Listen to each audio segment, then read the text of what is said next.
আবারও বিস্ফোরক বার্তা দিলেন প্রশান্ত কিশোর অর্থাৎ পিকে। লোকসভা ভোট যত এগিয়ে আসছে রাজ্য রাজনীতির পরিবেশ ততই কিন্তু গরম হয়ে উঠছে। ইনি হলো সেই ব্যক্তি, অর্থাৎ পিকের কথা বলছি, ইনি সেই ব্যক্তি যিনি 2021-এ বিধানসভা ভোটের অঙ্ক মিলিয়ে দিয়েছিলেন। মিলে গিয়েছিল রাজ্যের তৃণমূল কংগ্রেসের ক্ষেত্রে হুবহু যেই কথাটা বলেছিলেন। এবং 2021-এর ভোটের পূর্বে আগে বিরোধী দল অর্থাৎ ভারতীয় জনতা পার্টি যে কথা বলেছিল, যে কথার ইঙ্গিত দিয়েছিল যে 2021-এ বিজেপি ঝড় তুলতে চলেছে বঙ্গে, কিন্তু পিকের ভবিষ্যৎবাণী মিলে যাওয়াতে তাদের সেই কথা হয়ে গিয়েছিল কিন্তু টোটালি ভ্যালুলেস, গুরুত্বহীন হয়ে পড়েছিল এবং বাংলার মানুষ দেখেছিল চারিদিকেই শাসক দলের জয় জয়কার।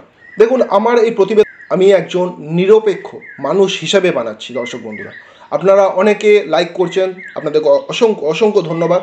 অনেকে কমেন্ট করছেন, হয়তো ভালো লাগছে না, তো আপনাদেরকেও অসংখ্য ধন্যবাদ। কিন্তু আমি বানিয়ে কোনো কিছুই বলছি না, যেটা রাজনৈতিক মহলে ঘটছে সেটাই আমি আপনাদের সামনে প্রতিবেদনের মাধ্যমে কিন্তু তুলে ধরছি। কয়েকদিন আগেই ভোট কুশলী প্রশান্ত কিশোর বলেছিল যে বাংলায় বিজেপির ফল হবে সারপ্রাইজিং। আর এবার কেন তিনি দেখছেন যে বঙ্গে একটা রেকর্ড গড়তে চলেছে বিজেপি, তার নেপথ্যে অবশ্যই যুক্তি আছে, আপনাদেরকে শোনাবো। ফার্স্টে আপনারা শুনে নিন পিকে যেই কথাটি বলেছেন। लेकिन संदेश खाली जैसे जब भी मुद्दे आते हैं तो no matter what you claim, जो रूलिंग पार्टी है उसको उसका नुकसान होगा ही होगा। बट संदेश खाली विथ और without Sandeshkhali, BJP has been on upsurge in Bengal. Make no mistake, lot of people sitting in Delhi they think कि बंगाल में तो बीजेपी खत्म हो गई। बीजेपी आज भी वहां बहुत मजबूत पॉलिटिकल फोर्स है। मुझे ऐसा लगता है कि लोकसभा में बीजेपी को बंगाल में अच्छे नंबर, बहुत अच्छे नंबर आ सकते। আপনারা শুনলেন প্রশান্ত কিশোর পিকে কি বলছেন, কোন বিষয়ের উপর, পশ্চিমবঙ্গে ঘটে যাওয়া কোন বিষয়গুলির উপর গুরুত্ব দিয়ে প্রশান্ত কিশোর এই জোর দিয়ে এই কথাটি বলছে যে আগামী লোকসভা ভোটে বিজেপি তুলনামূলকভাবে ভালো ফল করতে চলেছে। চলুন সেই নিয়ে ওয়ান বাই ওয়ান আপনাদের সঙ্গে সেই বিষয়গুলি নিয়ে আলোচনা করছি যেগুলো প্রশান্ত কিশোর বলেছে। আবারও বলছি, ইনি সেই প্রশান্ত কিশোর যিনি 2021 সালের আগে ভবিষ্যৎবাণী করেছিলেন যে নিরঙ্কুশ ভোটে জয় পাবে রাজ্যে তৃণমূল কংগ্রেস, আর সেটাই ঘটতে দেখা গিয়েছিল। তাই তার কথার গ্রহণযোগ্যতা কিন্তু অনেকখানি, একদম কিন্তু হাওয়ায় ফেলে দেওয়া যায় না। দর্শক চলুন এবার মেন টপিকে আসি। তার আগে প্রিয় দর্শক বন্ধুরা, আপনাদের সকলকে আমি সীমান্ত আমার এই Bengal job with study YouTube চ্যানেলে স্বাগত জানাচ্ছি। আপনাদেরকে লাস্ট অবধি ভিডিওটা দেখার একটা অনুরোধ রইল। আর আপনারা যেভাবে আমাকে আমার ভিডিওকে লাইক করছেন তার জন্য আপনাদের কাছে আমি কৃতজ্ঞ। দেখুন পিকের প্রথম যুক্তি একে তিনি বলছেন যে এখনও পর্যন্ত মমতা বন্দ্যোপাধ্যায়কে ব্যক্তিগতভাবে আক্রমণ করেননি মোদি। সত্যিকারে বিধানসভা ভোটের আগেও আমরা যেরকমভাবে ব্যক্তিগতভাবে নরেন্দ্র মোদীকে আক্রমণ করতে দেখেছিলাম আমাদের রাজ্যে মাননীয়াকে, সেই জিনিসটা কিন্তু এই নির্বাচনের আগে আমরা দেখছি না। এটা একটা ভোট কুশল, কিন্তু পিকে সেটাই বলছে। কারণ হিসাবে তিনি যেটা বলছেন যে মমতা বন্দ্যোপাধ্যায়ের উপর প্রধানমন্ত্রী নরেন্দ্র মোদীর এই যে ব্যক্তিগত আক্রমণ, তার একটা বিরূপ প্রভাব পড়েছিল সেই সময় জনমানসে, অর্থাৎ বিধানসভা ভোটের আগের কথা বলছি। আর সেই কারণেই শেষ মুহূর্তে সব সমীকরণ উল্টে গিয়েছিল।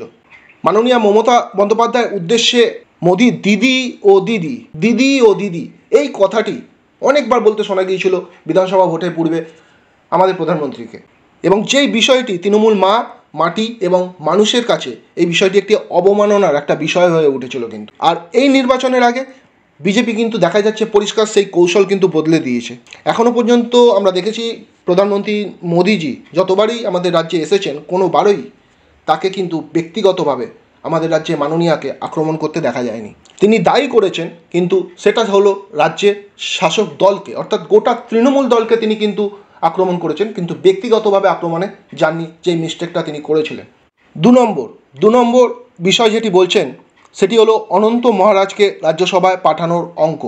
অনন্ত মহারাজ কে এই মানুষটি? আপনারা জানেন রাজবংশী বলে একটি সম্প্রদায় আছে, সেই রাজবংশী সম্প্রদায় থেকে এসেছেন এই অনন্ত মহারাজ। এবং অঙ্ক যেটা বলছে যে মতুয়া সম্প্রদায়ের পর দ্বিতীয় বৃহত্তম তপশিলি জাতি হিসাবে এটি হলো দ্বিতীয় বৃহত্তম সম্প্রদায়। এবং এই অনন্ত রায়কে প্রার্থী করা উত্তরবঙ্গে বিজেপির জন্য নিজেদের অধিকারকে কায়েম করার জন্য খুবই ফলপ্রসূ হবে বলে মনে করছেন কিন্তু পিকে প্রশান্ত কিশোর। কারণ উত্তরবঙ্গে, আমাদের পশ্চিমবঙ্গে উত্তরবঙ্গে এই রাজবংশী সম্প্রদায়ের একটি যথেষ্ট প্রভাব রয়েছে। কিন্তু এর আগের নির্বাচনে আমরা দেখেছি রাজবংশীরা উত্তরবঙ্গের 8টি লোকসভা আসনের মধ্যে জয়ী হয়েছিল কিন্তু 4টিতে, আর 2019-এও বিজেপি এই আসনগুলোর মধ্যে 7টি জিতেছিল। এবং সেই ভিত্তিতেই প্রশান্ত কিশোর যেটা বলছে যে এই লোকসভা নির্বাচনে হয়তো বিজেপি 8টি আসনে জয় পাবে উত্তরবঙ্গ থেকে। 3 নম্বর কারণ হিসাবে প্রশান্ত কিশোর যেটা বলছে সেটা হলো যে কংগ্রেস, সিপিএম ও তৃণমূলে পৃথক লড়াইয়ের একটি অ্যাডভান্টেজ, সুবিধা তুলবে কিন্তু ভারতীয় জনতা পার্টি। কারণ আপনারা সকলেই জানেন যে রাজ্যে আমাদের পশ্চিমবঙ্গে একলা লড়তে চলেছে কিন্তু তৃণমূল কংগ্রেস, এবং পিকের মতে এই নির্বাচনে তৃণমূলের যেই একলা চলো নীতি, অর্থাৎ পৃথক লড়াই, অর্থাৎ কারোর সঙ্গে কোনো জোট না বাঁধা, বিজেপিকে আরও অ্যাডভান্টেজ দেবে, আরও শক্তিশালী করবে, এবং যার ফলস্বরূপ এই পশ্চিমবঙ্গে কিন্তু বিজেপির আসন সংখ্যা বাড়তে পারে, এমনটাই মনে করছে পিকে। দেখুন, আমি যে যুক্তিগুলো বলছি এটা আমার বলা না, আবারও বলছি, প্রশান্ত কিশোরের বলা যুক্তিগুলো আমি আপনাদের সামনে প্রতিবেদন রূপে তুলে ধরছি। হয়তো আপনাদের অনেকের কাছেই এটি ভালো লাগবে না, দুঃখজনক, আবার অনেকের কাছে ভালো লাগবে, কিন্তু একটাই কথা বলবো, এটা সমীক্ষা, শুধুমাত্র সমীক্ষা এবং পূর্বাভাস। আসল কথা তো জনগণই বলবে, সাধারণ মানুষই বলবে, এবং তার জন্য আমাদেরকে আগামী লোকসভা ভোটের ফলের দিকে তাকিয়ে থাকতে হবে। যদি আপনাদের কিছু বলার থাকে অবশ্যই আপনারা কিন্তু কমেন্ট করে জানাতে পারেন আমাদের এই প্রতিবেদনে কমেন্ট বক্সে, এই ভিডিও কমেন্ট বক্সে। চতুর্থ যে বিষয়টি পিকে গুরুত্ব দিই, এর আগের প্রতিবেদনেও আমি বলেছি যে এই সিএএ অর্থাৎ সিটিজেন অ্যামেন্ডমেন্ট অ্যাক্ট বাংলার রাজনীতিতে কিন্তু বিজেপিকে শক্তিশালী করবে এবং ইতিমধ্যেই করতে শুরু করে দিয়েছে। লোকসভা ভোটের আগে অলরেডি বিজেপি বলেছিল যে সিএএ দেশ জুড়ে কিন্তু লাগু হবে, এবং তারা তাদের কথা রেখেছে, সিএএ জারি করেছে। এবং এই সিএএ কার্যকরী করায় সবথেকে খুশি হয়েছে কিন্তু মতুয়া সম্প্রদায়। এবং এই মতুয়া সম্প্রদায় যদি ডেটা আপনাদেরকে, মানে আমাদের এই পশ্চিমবঙ্গে মতুয়া সম্প্রদায় আছে যেটা জানা যাচ্ছে ডেটার ভিত্তিতে 1,80,00,000। এবং এই যে সংখ্যাটা বললাম, এই সংখ্যাটা যে কোনো ভোটের ক্ষেত্রে, যে কোনো দলের খেলা ঘোরানোর ক্ষেত্রে কিন্তু একটা গুরুত্বপূর্ণ ভূমিকা পালন করতে পারে। অর্থাৎ আমি এই মতুয়া সম্প্রদায়ের সংখ্যাটা বলছি, 1,80,00,000, নিয়ার অ্যাবাউট 2 CR, অর্থাৎ 2 কোটি কাছাকাছি। কিন্তু পঞ্চম কারণ হিসাবে যেটা উঠে আসছে সেটা হলো হিন্দু ভোটারদের একত্রিত করার চেষ্টা বিজেপির কিন্তু লাভ হবে। দেখুন, আপনারা সকলেই জানেন যে পশ্চিমবঙ্গের রাজনীতিতে মুসলিম ভোটারদের একটি গুরুত্ব রয়েছে, যেই কথাটি কিন্তু আমাদের রাজ্যে সমস্ত বিরোধী দলগুলো জানে যে মুসলিম ভোটারদের একটি গুরুত্ব পশ্চিমবঙ্গে বিশেষভাবে রয়েছে। এ প্রসঙ্গে অবশ্যই বলবো, আপনারা জানেন যে আমাদের রাজ্যে হিন্দু জনসংখ্যা, মোট জনসংখ্যার প্রায় 71%। পশ্চিমবঙ্গের কথা যদি বলি, 70 থেকে 71%। এবং আপনারা সকলেই জানেন যে 2019-এর লোকসভা ভোটের আগে হিন্দুদের ভোট পাওয়ার জন্য একটি কিন্তু ব্যাপকভাবে রাজনীতি হয়েছিল, এবং গোটা দেশে এই হিন্দু ভোট পাওয়ার জন্য ভারতীয় জনতা পার্টি কিন্তু 2019-এর আগের কথা বলছি, একটা ব্যাপক প্রচার কিন্তু করেছিল। এবং তার ফলস্বরূপ যেটা জানা গিয়েছিল যে দেশের প্রায় 55% হিন্দু কিন্তু বিজেপির পক্ষে ভোট দিয়েছিল। এবং সেই কারণেই বিজেপি বুঝতে পেরে আগামী লোকসভা ভোটের জন্য হিন্দু আবেগগুলি কিন্তু তাদের টার্গেটে রেখেছে, অর্থাৎ তাদের ফোকাসে রেখেছে, এবং যেই দিক দিয়ে সুবিধা পেতে চলেছে কিন্তু ভারতীয় জনতা পার্টি। পিকে এটাই মনে করে। সবশেষে 6 নম্বর বিষয়টি যেটা বলছে সেটা হলো তপশিলি জাতি বিজেপির পক্ষে চলে যাচ্ছে। পশ্চিমবঙ্গের কথা বলছি, পশ্চিমবঙ্গে তপশিলি জাতি বিজেপির পক্ষে চলে যাচ্ছে। অর্থাৎ যদি আপনারা হিন্দু ভোটারটা দেখেন, হিন্দু ভোটারের যে সংখ্যা পশ্চিমবঙ্গে, তার মধ্যে তপশিলি জাতি এবং রাজবংশী এই দুটি সম্প্রদায়, তার মধ্যে কিন্তু 23 থেকে 25% আছে হিন্দু ভোটারের মধ্যে।